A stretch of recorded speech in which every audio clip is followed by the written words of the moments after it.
profissionais que estavam atuando em Fortaleza, que estão atuando. A gente sabe que o próprio comando militar já tem ciência de que existem facções atuando com Fortaleza como um centro geográfico para atender a essa forma de criminalidade. A equipe do Barra Pesada voltou ao exato local onde foram encontrados os corpos dos líderes do PCC, em reserva indígena, a área de difícil acesso, quase não tem movimentação e é preciso seguir trilhas de mata fechada para se chegar lá.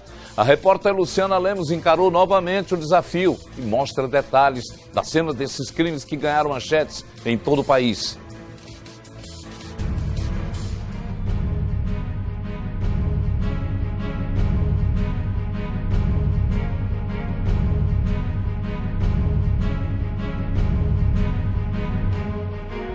É exatamente aqui nesse trecho da CE 040 que tem acesso à Lagoa da Encantada, assim também como outras praias, como Presídio, Iguape e Barro Preto. É nesse trecho que a nossa equipe de reportagem vai até o local onde teremos acesso à reserva indígena Genipapo Canindé.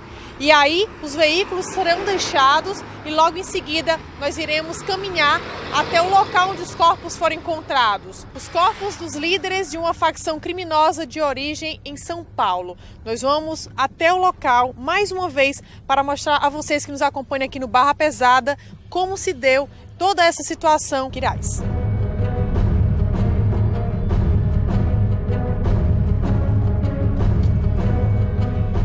Nós já estamos em uma localidade antes da Lagoa da Encantada. Aqui é a conhecida Traíra-Sul. Nós vamos conversar com um morador aqui da região que vai falar com a nossa equipe sobre a questão da insegurança. Segurança ninguém não vê, só vê quando acontecem essas coisas. Só uma semana teve 5 roubos. Vocês costumam ver viaturas da Polícia Militar aqui nessa área? Difícil mesmo.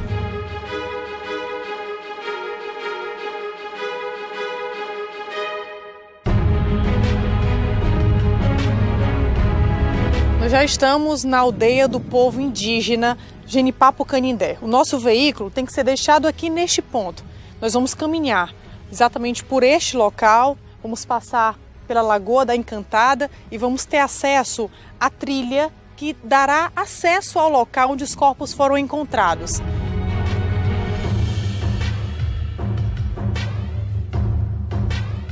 Como vocês observam aqui nas imagens de Ranieri Salles, o local tem uma vegetação muito densa. E esse é o primeiro obstáculo que a nossa equipe de reportagem vai ter que enfrentar, que é a Lagoa da Encantada. Nós vamos ter que passar por essa lagoa para termos acesso à primeira trilha, que é aquela que vocês observam aqui nas imagens. Logo depois teremos acesso a uma segunda trilha e aí estaremos bem próximo ao local onde os corpos dos líderes da facção criminosa foram encontrados.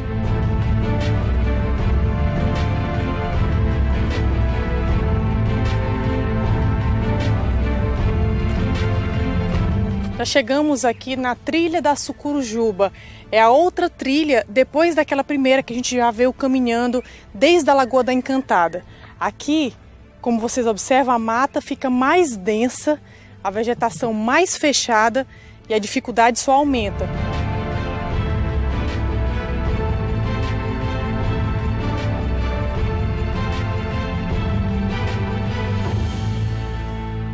Olha, agora a gente já finaliza a primeira etapa da trilha, porque nesse local é um local também bastante aberto, dá para a gente observar que não existe a vegetação tão fechada como na trilha, mas como vocês observam na imagem, não existe uma só pessoa aqui.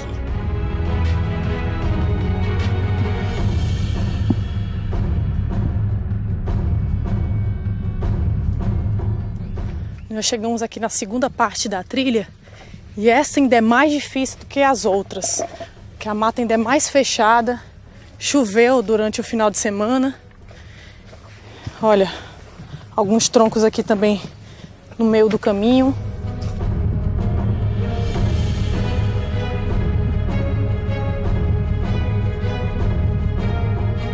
Depois de uma longa caminhada, obstáculos enfrentados, nós conseguimos chegar no local onde os corpos foram encontrados. Esses restos de madeira e também essas cinzas foi o que sobrou da fogueira improvisada pelos moradores aqui do povo indígena. Eles fizeram justamente essa fogueira com auxílio aos policiais militares que estavam aqui desde o primeiro momento em que os corpos foram encontrados. Ranieri, mostra aqui com detalhes, porque dá para a gente ter uma noção do local onde possivelmente o helicóptero teria pousado. Dá para a gente observar também esses rastros, foram demarcações já feitas com pedaços de madeira, inclusive pelos policiais militares. No dia do fato, foi mais ou menos aqui. O corpo do Gegê do Mangue e do comparsa, o Paca, estavam em meio a esses cajueiros, porque depois que os homens assassinaram os dois, eles arrastaram os corpos até este ponto aqui. Pelas informações já levantadas pela polícia, eles, depois de assassinar a tiros, porque haviam cápsulas aqui no local, eles ainda tentaram atear fogo nos corpos. Aqui ó, é parte de uma camisa, dá pra gente observar que tem sangue e está queimado também. Um outro pedaço de tecido, logo mais aqui, possivelmente de uma outra parte de roupa desses homens. Um outro detalhe também que nos chamou a atenção é o forte cheiro de alguma substância inflamável, o forte cheiro ainda no local mesmo com a chuva. Agora a polícia vai investigar o que esses homens, Gegê do Mangue e Paca, estavam fazendo aqui no Ceará. O que eles estavam especificamente fazendo aqui nas proximidades da reserva indígena Genipapo-Canindé. Eles foram trazidos por esse helicóptero ou eles já estavam vivendo aqui nas imediações e foram arrebatados até esse ponto pelos homens que vieram até aqui e tinham a intenção de praticar essa ação criminosa. Todas essas dúvidas serão esclarecidas por parte do trabalho investigativo que está sendo feito pela Polícia Civil. No dia do ocorrido, a FUNAI esteve aqui, logo em seguida a Polícia Militar chegou e a equipe da Polícia Civil, a equipe da Divisão de Homicídios e Proteção à Pessoa. Eles fizeram um mapeamento aqui da área, se certificaram de todos os indícios e elementos, recolheram as cápsulas que estavam aqui no local, que haviam sim cápsulas, mas a Polícia Militar, como não se aproximou, não tem certeza do calibre desta arma utilizada na ação criminosa. Mas já uma outra informação chegou à nossa equipe de reportagem, que além de tiros, eles também chegaram a esfaquear os dois homens. Logo depois, os corpos foram arrastados até aquele ponto. Como vocês já tomaram conhecimento durante a nossa reportagem, eles tentaram carbonizar os corpos com o intuito de dificultar ainda mais o trabalho da polícia.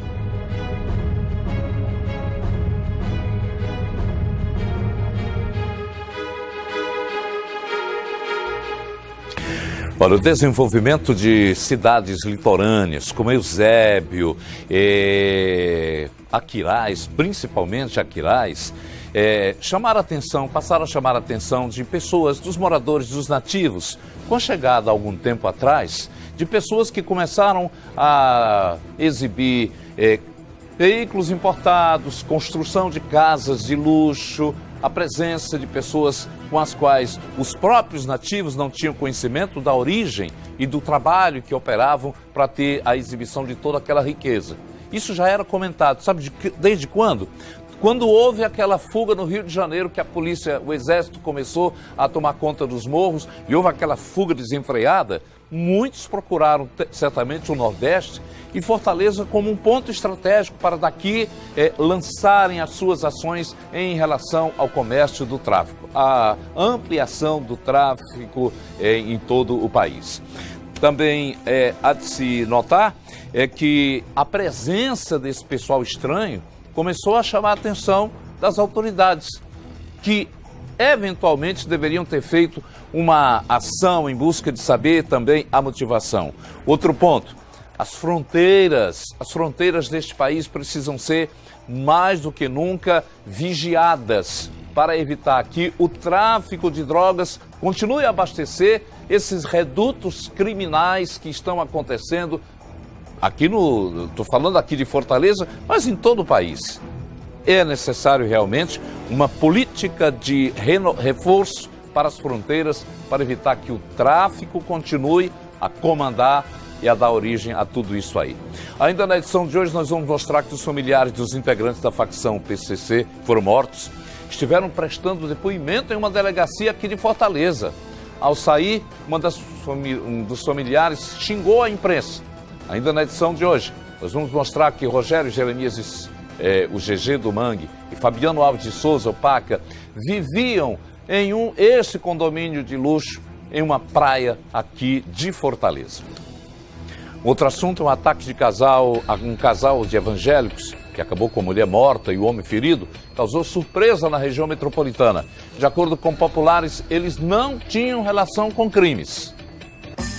O caso movimentou a polícia e assustou os moradores aqui da rua Francisco Fernandes, no Itambé 1, na cidade de Caucaia. Estamos na região metropolitana de Fortaleza, que vem sofrendo bastante com a violência. E o caso desta noite realmente deixa todo mundo aterrorizado, porque vitimou pelo menos 2 pessoas longe, que são distantes do crime.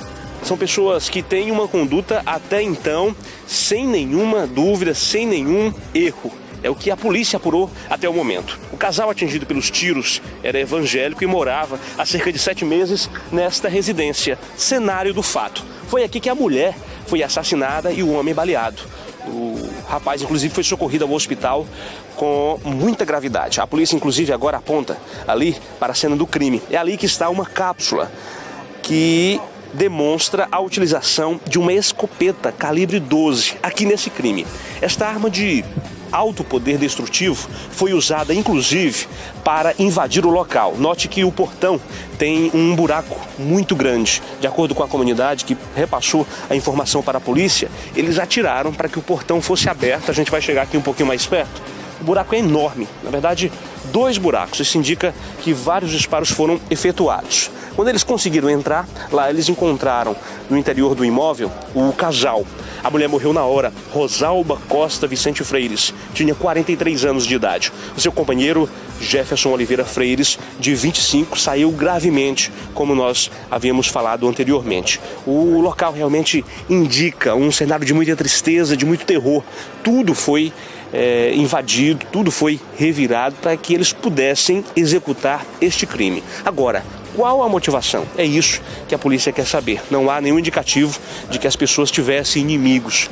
Até o momento a polícia não conseguiu realizar esta apuração. E as pessoas estão num momento muito complicado, muito difícil aqui na comunidade. Todo mundo com receio de comentar acerca do fato. A casa era alugada, eles já estavam aqui há cerca de 7 meses e não há a indicação realmente de que neste período eles tenham arranjado algum tipo de inimizade, ou mesmo anteriormente. Não há nenhum indicativo. Por isso, o caso fica ainda mais complicado, ainda mais estranho. As pessoas estão se escondendo aqui aos poucos, tentando entender o que pode realmente ter motivado este fato. A polícia está tentando apurar realmente algum detalhe, conversando com as pessoas da comunidade, tentando entender.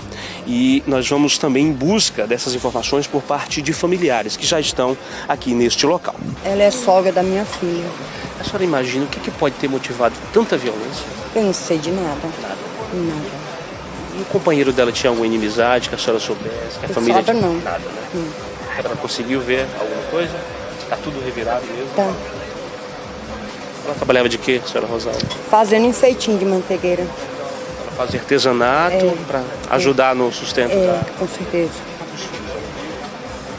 2 e 3 com o neto que ela cuidava do netinho. Tristeza para todo mundo e toda a comunidade, como a gente está vendo. Uhum. Há uma grande dificuldade realmente aqui em entender o que ocorreu neste trecho. A casa, portanto, de número 48, aqui da rua Francisco Fernandes, virou cenário de tristeza por conta da violência. A torcida agora de toda a família para que o jovem Jefferson, que era companheiro da Rosalba, ele possa se recuperar e possa contribuir para a elucidação desse caso que até o momento está realmente misterioso. Em conversa com o filho da vítima, da dona Rosalba, ele informou que ela morava aqui no mesmo bairro. Estava com 3 meses morando aqui nessa casa, como você frisou, o tiro de 12 no portão, e vieram alvejar ela com um tiro nas costas, e o seu companheiro raspão na cabeça. Foi socorrido para o JF. Motivo do crime, tenente? Alguma informação relevante? Eu converso com o filho da dona Rosalba, ele informou que não sabe de onde partiu esse problema. Ele disse que não responde nada. O Jefferson, companheiro, e a Rosalba também não responde nada, juntamente ao CIOPS. Para os senhores também o caso é misterioso até esse momento? Positivo, porque quando responde tem alguma coisa a cobrar Aí hoje é dia de cobrança dos bandidos, né? Segunda-feira é conhecido como dia da cobrança, mas aí não respondia nada, nem o casal. Portanto, um desafio para os senhores. A população que tem muito receio nesse primeiro momento, se quiser ligar de forma anônima, pode sim contribuir com o trabalho da polícia, né? Nós estamos aguardando o apoio da comunidade, porque a polícia trabalha com o apoio da comunidade. E só pegamos algumas informações que eram um classique preto, só nada mais isso aí que declararam. Agora o cenário precisa ser detalhado pela perícia, verificar se há algum indício dos criminosos, alguma pista para que a polícia possa chegar até os autores e realmente a polícia precisa fazer um mapeamento de todo esse trecho, verificar câmeras de segurança para tentar identificar o veículo, porque até o momento o medo da comunidade, o receio tem impedido que a polícia tenha informações para iniciar o trabalho. Não pode se tornar uma coisa comum essa onda de crimes que vem acontecendo no Ceará e que precisam ser bem investigados para que a resposta dada ao conhecimento dos autores da autoria desses crimes possam levar a justiça a empenhar-se também na punição desses criminosos. Fortaleza não pode se transformar num Rio de Janeiro. Indesejável do ponto de vista em termos de criminalidade. 2 homens foram mortos quando voltavam de um açude na região metropolitana. Segundo a polícia, as vítimas não tinham antecedentes criminais. Uma das vítimas chegou a ser filmada dançando instantes antes do crime. O crime aconteceu quase às margens da CE 065. Nós estamos no cruzamento com a rua Alberto Lopes, localidade de Urucará, município de Maranguape.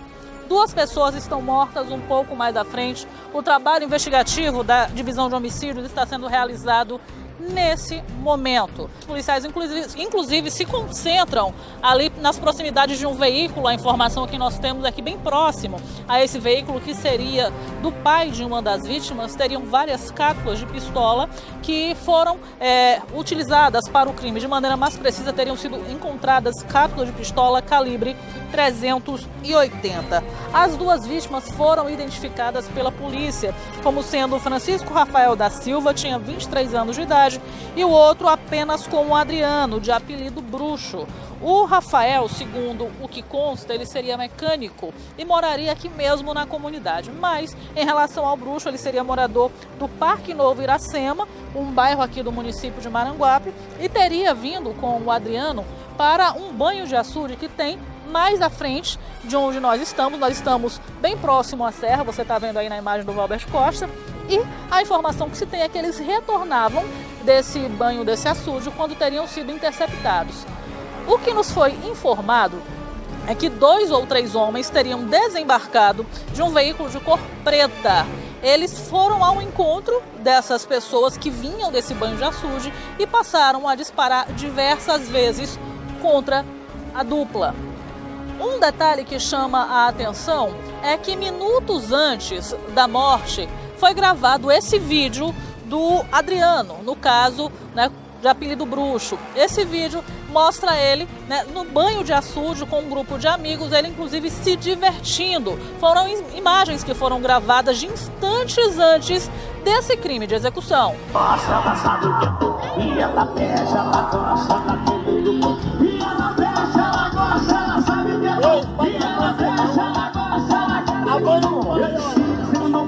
Pelo que nos foi relatado a respeito das possíveis motivações de toda essa história, não existe situações muito claras para a polícia em relação a possíveis motivações. Por quê? Nenhuma das vítimas, pelo menos num primeiro momento, apresentam antecedentes criminais. Foi do que foi falado em relação a esses 2 rapazes. E a informação também é que poderia ter alguma situação de envolvimento com facções, mas, segundo o que nos foi relatado, os familiares também negam que eles tenham envolvimento com esse tipo de situação. Os familiares, inclusive, acompanham o trabalho da polícia e da investigação nesse primeiro momento aqui no local. Certamente também serão entrevistados pelos policiais investigadores da Divisão de Homicídios que estão fazendo esse trabalho para, de repente, falar se algum dos 2 vinha recebendo algum tipo de ameaça, se sabia se houve algum desentendimento,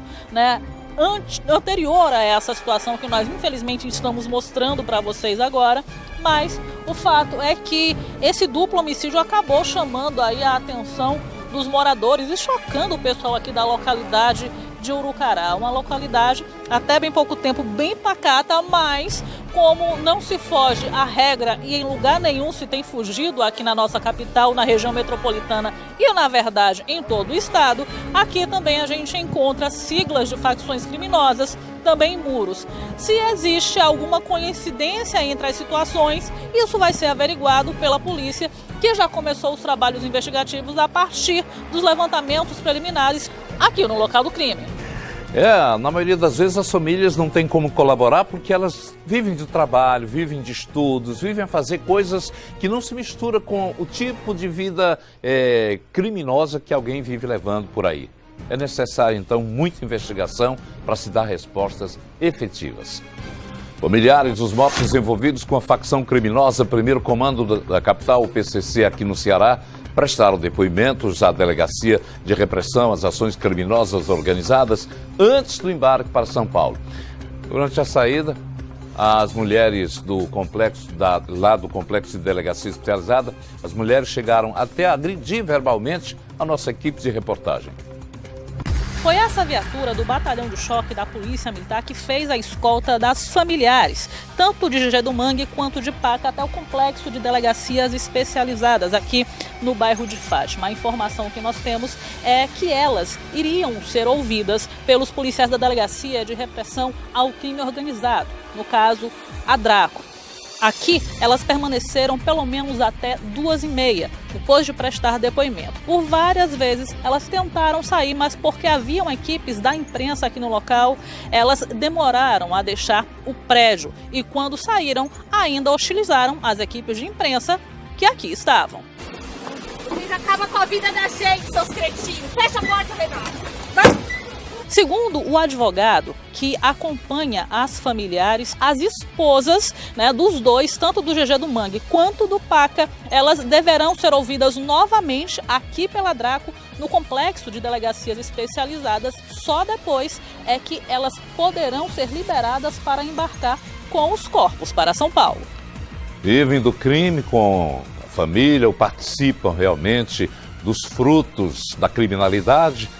E quando são realmente descobertas, aí acham que o espelho da realidade é que sejam responsáveis pela loucura que elas próprias buscam, que essas pessoas buscam. Sobre essa informação citada na reportagem de que as famílias de Rogério Jeremias de Simone, o Gegé do Mangue e Fabiano Alves Paca prestaram novo depoimento na Delegacia Especializada Draco durante o dia de hoje, a nossa produção entrou em contato com a Secretaria de Segurança Pública do Estado. O órgão disse que não pode repassar nenhuma informação sobre o caso para não comprometer os trabalhos policiais. Já o advogado Isaac Araújo, representante dos dois integrantes do PCC mortos, confirmou que as famílias retornaram para São Paulo e que os corpos serão sepultados hoje lá em São Paulo. Mansão e condomínios de luxo, carros importados, uma vida em família. Assim foram os últimos dias de Rogério Jeremias de Simone, o Gegé do Mangue, número 2 do primeiro comando da capital, que foi encontrado morto na Grande Fortaleza. O assassinato ganhou repercussão nacional e evidenciou mais uma vez um fato que já não é novidade: a presença de membros da cúpula do PCC no Ceará. Era nessa mansão, com 4 carros importados na garagem, num luxuoso condomínio em Aquiraz, na região metropolitana de Fortaleza, que estava hospedado o número 2 do PCC, Rogério Jeremias de Simone, o Gegé do Mangue. Além dele, também estavam aqui pelo menos 4 pessoas da família. A vida de luxo teria despertado a atenção de outros setores da organização criminosa. Esse fato, somado a disputas internas no PCC, pode ter sido determinante para a morte de Gegé e de Fabiano Alves de Souza, o Paca. Um ponto-chave da investigação é o helicóptero que teria sido usado durante a execução de Gegé do Mangue e Paca, na reserva indígena de Aquiraz. As autoridades investigam se a aeronave era locada ou pertencia aos membros do PCC. De acordo com o advogado de Gegé do Mangue, os corpos foram enviados para São Paulo e devem ser enterrados na capital paulista, no cemitério do Araçá. A presença da cúpula do PCC em Fortaleza não é novidade e ficou evidente durante a Operação Quinta Roda da Polícia Federal. Em março de 2016, os agentes da PF prenderam na capital cearense um irmão de Marco Erbas Camacho, o cabeça da organização criminosa. De acordo com a Justiça, Alejandro Juvenal Erbas Camacho Júnior foi preso por ordem de uma vara da Justiça Federal de São Paulo. Ele estaria baseado nessa casa de luxo no bairro Luciano Cavalcante. Na época, a Justiça negou um pedido para que ele ficasse preso no Ceará. A alegação era que aqui não tem presídio de segurança máxima, nem penitenciária federal. Alejandro Juvenal foi levado para São Paulo. A investigação apontou que o grupo comprava grandes carregamentos de drogas da Bolívia e do Paraguai para distribuir no Brasil e no exterior. Durante a operação, foram apreendidos 560 quilos de cocaína e 25 mil quilos de maconha, além de um fuzil. Curioso é saber que eles residiam há mais de um ano aqui, enquanto investigadores da Polícia de São Paulo tinham quase a crença de que eles estavam lá no Paraguai ou então em outro país aqui da América do Sul. Estavam por aqui, convivendo tranquila e desonestamente, diga-se de passagem. Uma perseguição policial termina com 3 adolescentes com idades de 13, 15 e 17 anos apreendidos e um adulto detido. De acordo com informações da polícia, o grupo iria realizar assaltos e, no momento da abordagem policial, estava em um carro roubado. Ainda segundo a polícia, para levar o veículo, eles colocaram uma arma na cabeça da vítima. Só um balear, né? Aqui na delegacia de Caucaia, a chegada de 2 adolescentes acusados de assalto. Eles foram capturados após uma intensa perseguição. Quem foi a ideia de roubar o carro? Quem foi a ideia de roubar o carro? Quem foi a ideia de roubar o carro? Vocês tiveram muita sorte, né? Porque 2 dos companheiros de vocês foram baleados, né? Eles vão em silêncio agora, não querem comentar sobre o fato.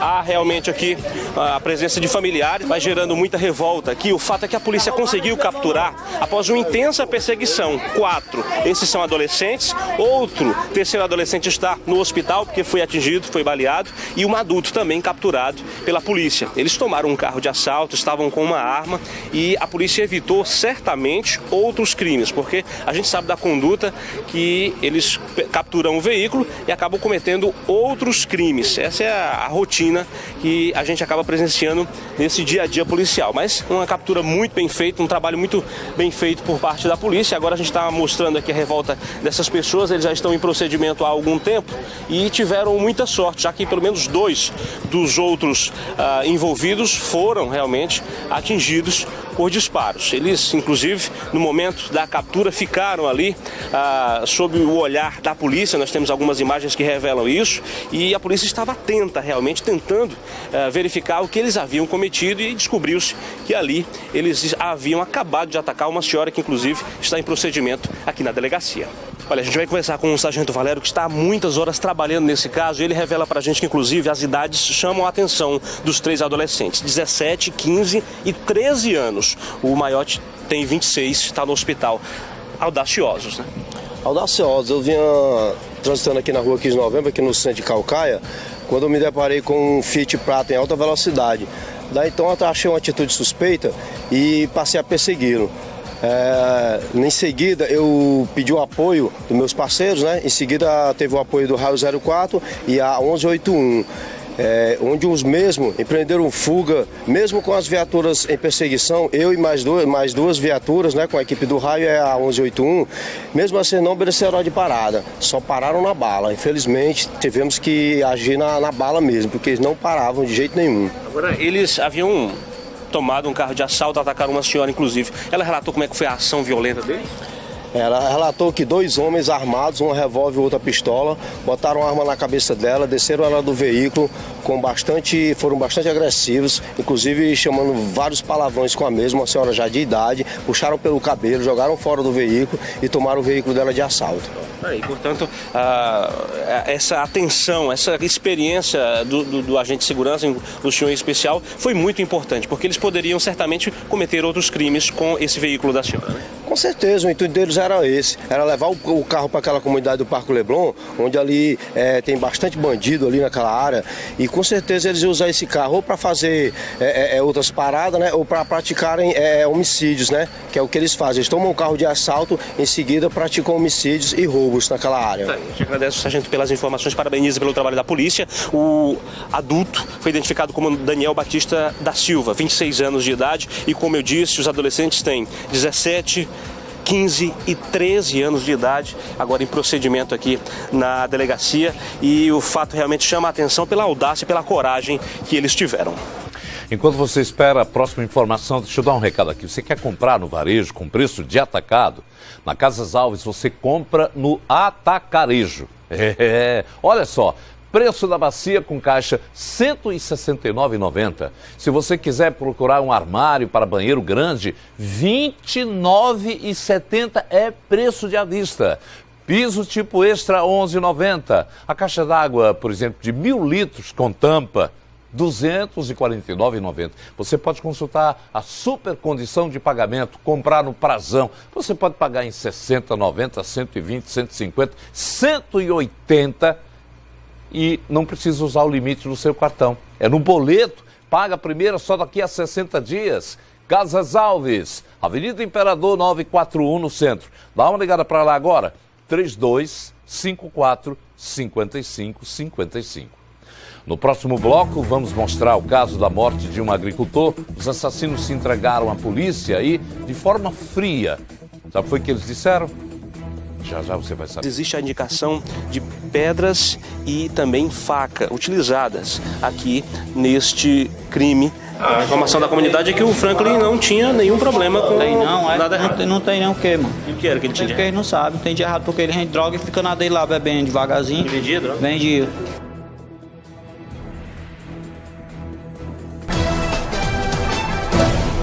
Agora são 12h44, 2 homens se entregaram à polícia após o assassinato de um agricultor.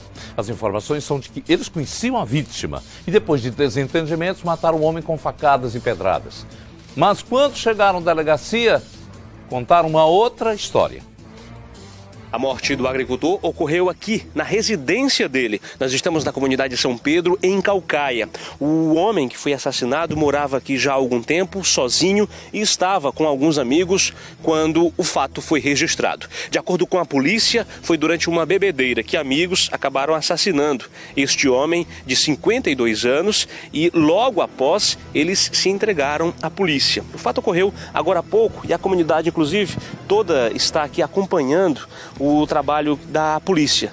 Nós estamos chegando ao local para tentar aqui, inclusive, conversar com a comunidade. As pessoas estão bastante assustadas. O corpo está em um ambiente após a residência. É a informação que a polícia nos repassa. A perícia vai ser realizada, mas existe a indicação de pedras e também faca utilizadas aqui neste crime que acabou vitimando o Franklin Sérgio de Souza Mendes. Conheço desde muito tempo aqui, não mexia com ninguém não. O que o senhor acredita que pode ter motivado essa discussão durante ali aquele encontro de amigos? Rapaz, é negócio de bebida e ele confiar nele, né? Nesses caras que de um dia desse pra cá só queriam fazer o mal, esses caras novos. Aí ele era muito amigo de todo mundo e sempre tinha gente recebia bem? Recebia, ele não tinha desavença com ninguém, todo mundo gostava aqui. Eu mesmo, quando ele tava com uns meses, a gente chamava, falando, cara, pra cá, jantar, corre, e ele, todo mundo gostava dele aqui. Mas aí esses cabos aí estavam querendo ir pro lado do mal, e era amigo dele, trazia para ir para beber e fizeram essa covardia. Da cena do crime nós viemos para a Delegacia Metropolitana de Caucaia. É aqui que estão os dois que acabaram se entregando à polícia após o crime. São muito jovens. Eles foram identificados como Tiago Oliveira da Silva e Cosmo Viana da Silva. Os dois aceitam conversar conosco, mas um deles é o mais falante. Ele acaba revelando o que está por trás, o que teria motivado a morte do agricultor. O que gerou a discussão e a briga lá? Foi coisa lá nossa lá. Qual? Foi coisa lá nossa lá que errado lá, ele deu lá. A informação da comunidade é que o Franklin não tinha nenhum problema com nada errado. Não tem nem o que, mano. E o que era que ele tinha? Porque ele não sabe, não tem de errado, porque ele rende droga e fica na dele lá bebendo devagarzinho. Ele vendia droga? Vendia droga, esse senhor. Vendia. Por que vocês assassinaram? Não, ele botou lá um negócio lá na nossa mão, aí botou lá, né? Aí pra nós, ele deu de graça, ele deu pra tu, como tinha se dado um bombom pra tu, deu de graça. Aí passou, aí ele disse, não, mano, porra, eu te dei. Eu disse, não, tá bom, mas como é que tu quer cobrar agora, mano? Ficou cobrando. Eu disse, não, mano, tem não, como é que tu me dá uma coisa e agora quer cobrar, mano? Vou cobrar. Vou fazer um negócio contigo aí, mano. Tá certo. Pode perguntar lá em casa, lá, até o pai lá. E tudo, o meu pai chegou e disse, macho, tu falou aí que ia morrer, tu caçou, até que tu achou, né? Eu disse, achou o quê, mano? Achei o quê? Não, achou, mano, tu achou. Aí eu disse assim, não, tu achou. Eu achei o quê? Não, já sei quem errar. Tá bom. Eu já sabia que era ele, já. Ele ia fazer nós, mano. Só que ele é de boa. E o que foi que ele deu pra você e depois cobrou? Deu a cocaína lá e o pó. Quanto? A cocaína foi um valor de quanto? É mais de 300 conto, foi mais. Mais de 300? Foi grande. E aí você achou que era presente? Na verdade, ele começou a cobrar. Não, ele chegou e deu, né? Quanto foi que ele deu? Há quantos dias? Hã? Há quantos dias ele deu? Tava com mais de um mês, mano. E aí a cobrança começou? Ele chegou e deu, né? De boa. Eu pensava que ia ser só pra nós mesmo. Eu disse, não, ele deu, tá bom. Ele não falou em renda, não falou em cobrar, não falou nada disso. Você achou que era um presentão? Foi. Aí fiquemos lá, usemos lá e tudo lá. Usemos e tudo lá, mas os amigos lá e tudo. Aí quando nós acabamos, passou lá, acabou. Ele quis cobrar, querendo fazer isso aí com nós. E a arma que utilizada lá? Pedra e faca, como a polícia diz? Não, pedra não tinha não, pedra não. Foi faca? Nem faca também não. E como é que vocês assassinaram o homem? Não sei não. Como nós acompanhamos, os dois acusam o agricultor de traficar drogas, vender. A polícia não apurou isso no local no primeiro momento. A comunidade também nega, disse que o cidadão era um trabalhador, uma pessoa de bem que acabou sendo ali morto numa situação que ainda não se sabe por quê, né? Essa situação, denunciada, inclusive, pelos presos, é claro que a Polícia Civil vai averiguar se ali existia realmente uma venda de drogas, se o homem tinha esta prática. Mas, até então, o caso realmente mexeu com a comunidade, porque ninguém esperava uma situação como essa, apesar dos vizinhos relatarem sobre a conduta aqui da dupla, que seria realmente perigosa. É o que um morador acabou relatando para a nossa equipe. É uma situação bastante complicada. Agora a polícia tem esse desafio de confirmar toda essa situação, mas já se sabe a autoria. Os dois confessaram e agora ficam à disposição da justiça. Uma mulher de 42 anos foi assassinada na região metropolitana. A polícia diz que ela era usuária de drogas e fazia também comercialização de entorpecentes. O Denis Barbosa vai contar a história completa pra gente. A polícia começa a investigar o crime que ocorreu na rua Vicente Ferreira Góes, aqui no Alto da Mangueira, em Maracanaú.